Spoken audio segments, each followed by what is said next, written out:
ఓం నమ శివాయ. స్వామి, మనం ఇప్పుడు ఎక్కడున్నాము? ఉన్న ఊరు పేరేంటి? కృత, త్రేత, ద్వాపర, కలియుగం 4 యుగాల నుంచి ఒక్కొక్క యుగంలో ఒక్కొక్క అవతారపు జన్మించిన స్థలం కొలనుపాక క్షేత్రంలో మనం ఉన్నాం. ఇప్పుడు 4 యుగాల నుంచి ఉన్నటువంటి అంత చరిత్ర కలిగినటువంటి క్షేత్రం ఇది. ఈ స్వామి పేరేం పేరు? రేణుకాచార్యులు.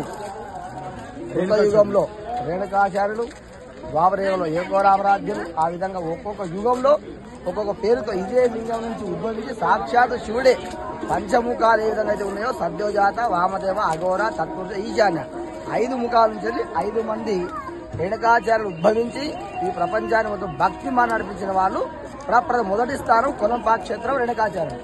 శివుడి పంచముఖాల నుంచి ఆవిర్భవించిన పంచాచారులు. ఆచారుల నుంచి ఉన్నటువంటి వాళ్ళందరూ మాహేశ్వరులు, జంగమ మాహేశ్వరులందరూ.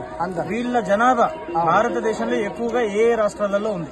మనం చూసుకుంటే కనుక కర్ణాటక రాష్ట్రంలో ఎక్కువగా ఉన్నది. ఇక్కడ ఇప్పుడు ఈ అన్నదానం జరుగుతున్నది. ఇదంతా కర్ణాటక భక్తులే, వీరంతా కూడా అన్నదానం చేస్తున్నారు. మనం ఎంతో చెప్పుకోదగ్గ విషయం ఏంటంటే దాదాపు 500 కిలోమీటర్ల నుంచి వచ్చి ఇక్కడ మీరు అన్నదానం పెడుతున్నారంటే చాలా ఈ యొక్క పవిత్రమైన స్థలము ఏ విధంగా ఉందో మీరు అర్థం చేసుకోవాలి. 500 కిలోమీటర్ల దూరం నుంచి కర్ణాటక నుంచి వస్తున్నారు భక్తులు. ఇక్కడ అన్నదానం చేసే వాళ్ళు కూడా కర్ణాటక వాళ్ళే. మొత్తం ఇక్కడ కొలనుపాక ఎక్కడుంది?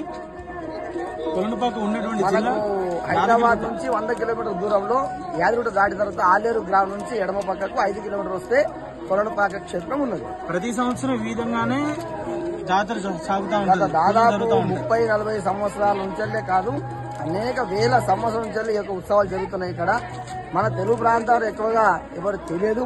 ప్రతి ఒక్కరు కూడా పాల్గొన్న శుద్ధ త్రయోదశి నాడు రేణుకాచార్య జయంతి తప్పకుండా ప్రతి ఒక్క వీరశైవులు, ప్రతి ఒక్క శివ ఆచారులు, శివ యోగులు ఖచ్చితంగా పూజించాలని కోరుతున్నాం. ఓం నమ శివాయ.